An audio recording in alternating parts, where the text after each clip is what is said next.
본문의 말씀이 보여주는 중요한 교훈은 하나님이 있는 사람과 하나님이 없는 사람의 차이는 무엇이며 하나님이 있는 사람과 하나님 없는 사람의 생활관의 특징은 무엇인가를 보여주고 있는 것입니다. 우리는 이 점을 본문의 말씀을 통하여 배울 수가 있습니다. 오늘 본문 22절에서 23절의 말씀 보면 이렇게 기록하고 있습니다. 이삭은 그의 아내 리브가가 임신하지 못하므로 그를 위하여 여호와께 간구하매 여호와께서 그의 간구를 들으셨으므로 리브가가 임신하였더니 그 아들들이 그의 태 속에서 서로 싸우는지라 그가 이르되 이럴 경우에는 내가 어찌할꼬 하고 가서 여호와께 묻자오니 여호와께서 그들에게 이르시되 두 국민이 내 태중에 있는구나 두 민족이 내 복중에서부터 나누리라 이 족속이 저 족속보다 강하겠고 큰 자가 어린 자를 섬기리라고 기록하고 있는 것입니다. 이 말씀에서 우리가 유의할 점은 그 아들들이 그의 태 속에서 서로 싸우는지라 두 국민이 내 복중에부터 나누리라 이 족속이 저 족속보다 강하겠고 큰 자는 어린 자를 섬기리라. 이렇게 태어난 에서와 야곱은 쌍둥이였습니다. 그들은 복중에서부터 격렬한 싸움을 하면서 성장했습니다. 이런 인생의 경쟁자들로 성장한 것을 보게 되는 것입니다. 먼저 태중에 있는 자는 붉고 전신이 토를 같아서 이름을 에서라고 부르고 후에 태어난 아우는 손으로 에서의 발꿈치를 잡았으므로 그 이름을 야곱이라 하였습니다. 에서는 장성하여 익숙한 사냥꾼이 되었으므로 들사람이 되어서 살았고 야곱은 종영한 사람이었으므로 어머니와 함께 장막에 거주하면서 어머니 리브가의 일을 도우면서 살았습니다. 아버지 이삭은 에서가 사냥한 고기를 좋아하므로 그를 사랑하고 리브가는 야곱을 사랑했습니다. 형 에서는 남자다운 존재로 성장하여 익숙한 사냥꾼이 되고 들사람이 되어서 살았는데 사람들이 이래 오르내리는 정말 에서는 사나이다운 사나이로 성장해 갔습니다. 야곱 태어날 때부터 형의 발꿈치를 잡고 태어날 정도로 유약한 존재로 태어나 어머니 리브가의 치맛자락이나 붙들고 살았던 것을 보게 되는 것입니다. 게다가 아버지 이삭은 에서가 사냥한 고기를 좋아하므로 에서를 사랑하고 리브가는 유약한 야곱을 사랑할 수밖에 없었던 것을 보게 됩니다. 자연히 에서는 당시의 사회생활 속에서 돋보이는 존재로 성장했고 야곱은 형 에서에 비해 나약한 존재일 수밖에 없었던 걸 보게 되는 것입니다. 여기서 중요한 것은 에서에게는 하나님이 없었고 야곱에게는 하나님이 있었음을 알게 되는 것입니다. 에서는 익숙한 사냥꾼이므로 들사람이 되어 살면서 하나님 없는 사람으로 자기의 힘과 사냥의 기술을 의지하여 세상을 살았으며 야곱은 자기의 보잘것없는 힘을 의지하지 않고 하나님을 의지하고 살았던 것을 보게 되는 것입니다. 여기서 우리가 주목할 만한 사실은 에서는 일평생을 살면서 한 번도 하나님을 의지함이 없이 세상을 살았던 것을 보게 되는 겁니다. 어느 날 에서는 들에 나가 들짐승을 잡다가 극심한 배고픔과 굶주림에 시달리게 됐습니다. 집으로 돌아왔을 때 야곱은 마치 팥죽을 쏘았다가 배고픔과 이 굶주림에 시달리면서 에서에게 장자의 명분을 팔고 내가 죽게 되었으니 이 장자의 명분이 내게 무엇이 유익한고라고 하면서 하나님 없이 자기의 생각대로 행동했던 것을 보게 되는 것입니다. 또한 하나님 없이 살던 에서는 세속적인 윤리관에 빠져 살았던 것을 보게 됩니다. 우리가 잘 아는 창세기 26장 34절의 말씀 보면 에서가 나이가 40이 되었을 때 해족속 부에리의 딸 유딜과 해족속 엘론의 딸 바스맛을 아내로 맞이함으로 말미암아 아버지 이삭과 어머니 리브가의 마음에 근심거리가 되었던 것을 보게 되는 것입니다. 이렇게 해족속 유딜과 해족속 바스맛을 아내로 맞이하여 아버지와 어머니 리브가의 마음에 근심거리를 심어주었습니다. 그런 상황에 처했을 때 이 에서는 창세기 28장 8절의 말씀 본즉 가나안 사람의 딸들이 그의 아버지 이삭을 기쁘게 하지 못하였더라 이렇게 기록하기 때문에 에서는 이스마엘에 가서 그 본초들 외에 아브라함의 아들 이스마엘의 딸이요 느바요의 누이인 마할랏을 또 세 번째 아내로 맞이하게 되었던 것을 보게 되는 겁니다. 이처럼 에서는 자기 인간의 생각대로 자신의 감정대로 자신의 습관대로 행동하며 세상을 살았던 것을 보게 되는 겁니다. 우리가 잘 아는 창세기 27장 41절의 말씀을 보면 그의 아버지가 야곱에게 축복한 그 축복으로 말미암아 에서가 야곱을 미워하면서 야곱이 이 아버지 곡할 때가 가까웠으니 내가 내 아우 야곱을 죽이리라 이렇게까지 생각하게 되었던 것입니다. 그러나 야곱은 자기에게 있는 하나님의 뜻을 따라 하나님을 의지하며 세상을 살았던 것을 보게 됩니다. 우리가 잘 아는 창세기 28장 1절의 말씀 보면 이삭이 야곱을 불러 당부하여 이르되 네가 가나안 사람의 딸들 중에서 아내를 맞이하라 이렇게 말합니다. 맞이하지 말고 전능하신 하나님이 내게 복을 주셔 내가 생육하고 번성하여 여러 족속을 이루게 하라. 일어나 바다나로 나가서 내 외조부 부두엘의 집에 이르러 내 외삼촌 라반의 딸 중에서 아내를 맞이하라. 전능하신 하나님이 내게 복을 주어 네가 생육하고 번성하여 네가 여러 족속을 이루리라고 말씀하게 되는 것입니다. 야고보는 창세기 28장 10절의 말씀에 보면 꿈의 사닥다리가 하늘에서부터 땅까지 쭉 내려옵니다. 그리고는 하나님의 사자들이 그 위에서 오르락 내리락 하는 것을 보게 되는 겁니다. 하나님이 있는 야곱은 형 에서를 피하여 저 바다나루로 갈 때 루스의 들판에서 하나님의 놀라운 꿈이 꾸어지면서 그 하늘에서 그 하나님의 그 놀라운 역사가 일어나는 것을 보게 되는 것입니다. 또 먼저 여호와께서 그에 서서 이르시되 나는 여호와니 너희 조부여 아브라함의 하나님이여 이삭의 하나님이라. 네가 누워있는 땅을 내가 너와 네 자손에게 주리니 네 자손이 땅에 티끌같이 되어서 내가 서쪽과 동쪽과 북쪽과 남쪽으로 퍼져나가리라고 말씀합니다. 그리고는 네가 나와 함께 있어 어디로 가든지 너를 지키며 너를 이끌어 이 땅으로 돌아오게 할지라. 내가 내게 허락하는 것을 다 이루기까지 너를 떠나지 아니하리라고 말씀합니다.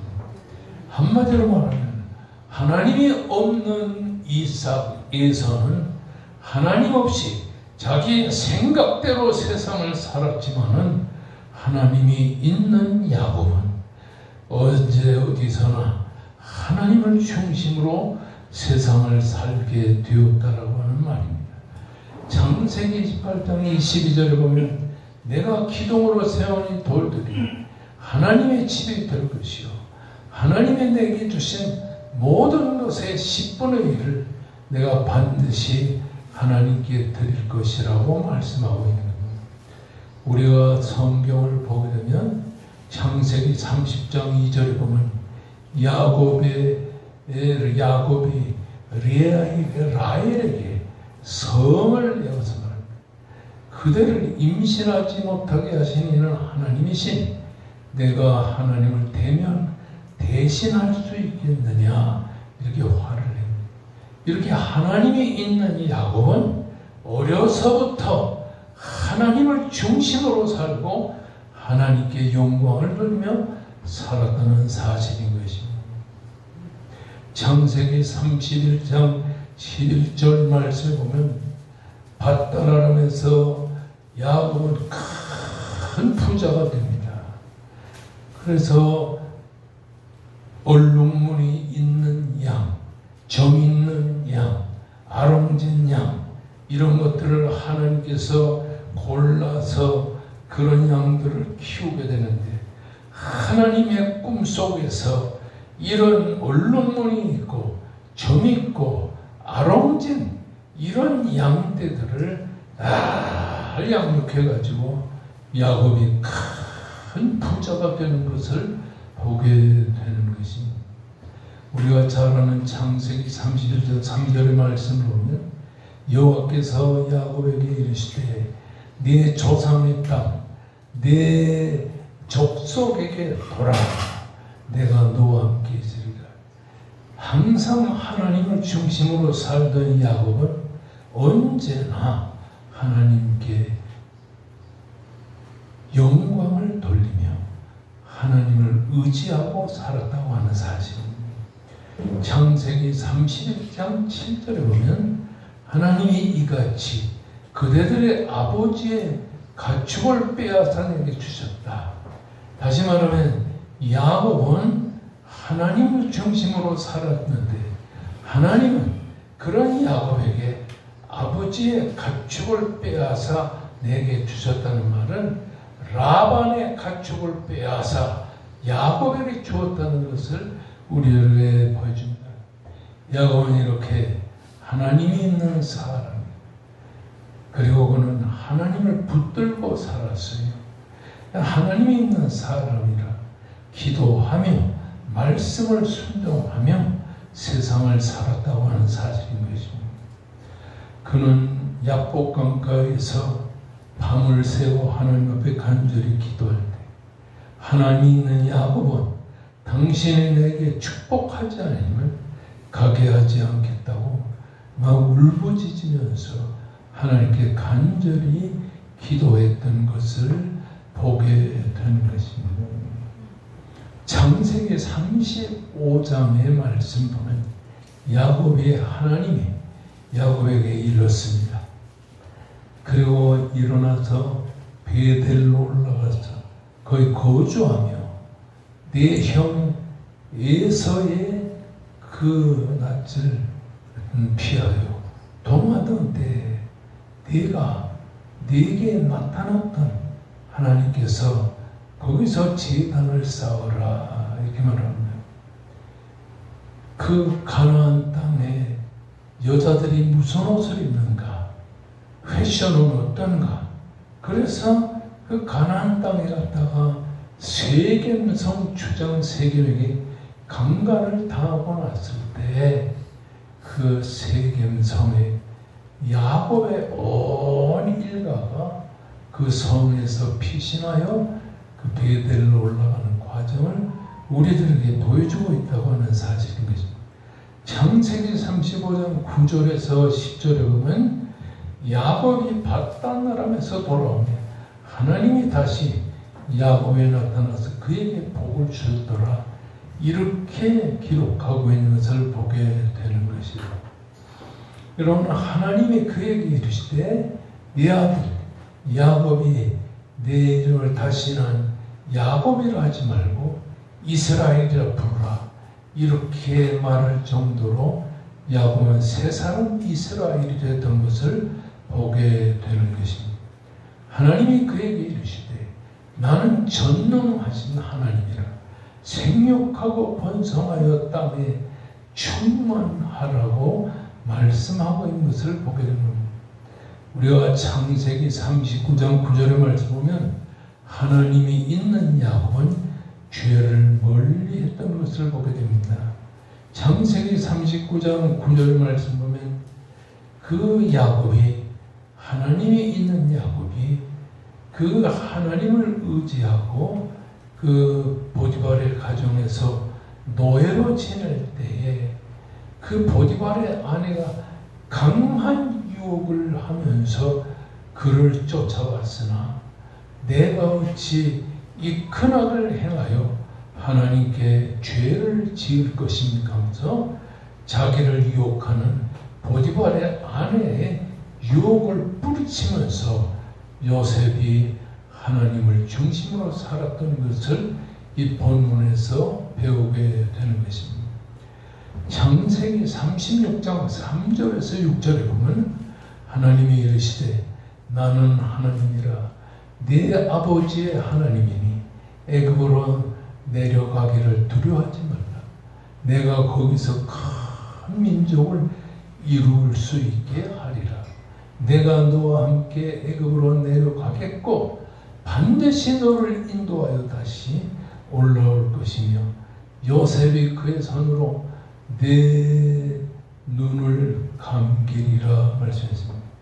다시 말하면 요셉 아들 요셉이 애굽에 내려가서 종이 대신 된 것을 보고 야곱이 내가 아들을 야곱을 요셉을 내가 만나러 가야 되는가 안 가야 되는가 이러면서 있는데 하나님께서 내려가라. 내가 너를 다시 가나안 땅으로 인도하리라 말씀했습니다. 창세기 48장 15절 이에 보면 거기서 이 야곱이 아브라함과 아버지 이삭의 하나님, 나의 출생하기부터 지금까지 나를 기르신 하나님, 나를 모든 환난에서 건지고 여호와의 사자께서 이 아이들에게 복을 주셨다. 그러니까 요셉의 두 아들에게 큰 복을 주시면서 이 야곱이 그 아들 요셉의 두 아들을 크게 축복했다는 사실을 보게 됩니다. 이 세상에는 하나님이 있는 사람이 있고 하나님이 없는 사람이 있습니다. 하나님이 있는 사람은 위기에 직면할 때마다 하나님께 매달려서 간절히 섬겼습니다. 하나님이 있는 사람은 하나님을 의지하고 새 힘을 얻었습니다. 우리가 에서와 야곱을 보게 되면 에서는 평생을 하나님 없이 살았습니다. 평생을 하나님 없이 살았습니다. 그리고는 그가 죽을 때까지 하나님 없이 세상을 살았다는 사실을 보게 됩니다. 그러나 야곱은 그 형의 칼날을 피하여 밧단 아람으로 갈 때에도 하나님을 의지하고 하나님을 의지하며 세상을 살았습니다. 그 루스의 들판에서도 하나님을 의지하며 살았습니다. 밧단 아람에서 정말 먹을 것이 없고 마실 물이 없었던 그럴 때에도 하나님을 의지하던 야곱은 하나님을 전적으로 의지하고 새 힘을 하나님께 받으면서 세상을 살았던 것을 보게 되는 오늘도 이 세상을 살아가는 우리들은 하나님을 의지하며 세상을 살아가야 될 줄로 믿습니다. 에서처럼 하나님 없이 인간의 생각과 방법으로 세상을 살다가 비참한 인생을 보내지 말고 전적으로 하나님을 의지하며 믿음으로 승리하는 여러분과 제가 될 수 있기를 주님의 이름으로 축원합니다. 아멘. 이제 우리 다 같이 큰 목소리로 하나님 앞에 간절히 기도할 때 백합천원교회를 지나간 3년 동안 지켜주시고 은혜와 사랑으로 보살펴주신 전능하신 하나님 감사합니다. 우리들에게 신앙의 은